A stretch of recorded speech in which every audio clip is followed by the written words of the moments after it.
Serbia today is very polarized. Being a candidate for the EU membership for more than 10 years, unluckily we see backsliding, especially on the field of the values I was speaking before, on the rule of law, on democracy, on freedom of expression, and especially on freedom of media. There is a future for Serbia in the European Union, but the course needs to be reversed or strongly expressed also in the acts of their politicians. Serbia is a big country, the biggest in the Western Balkans, but some points, I was speaking rule of law, democracy and so on, but also the geopolitical orientation.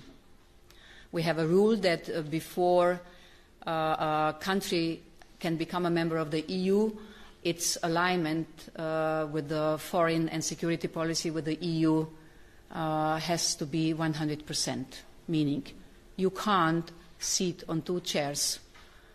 Oder die Deutschen würden sagen, man kann nicht auf zwei Hochzeiten tanzen und dann alles haben wollen.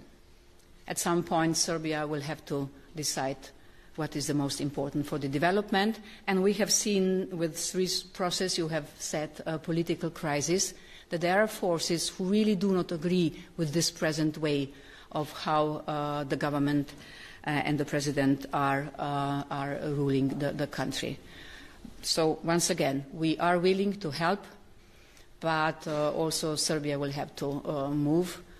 For the time being, we have stopped all the payments from the growth plan because it was backsliding in judiciary again, and as long as they will not repair this, they will not be able to get European financial support.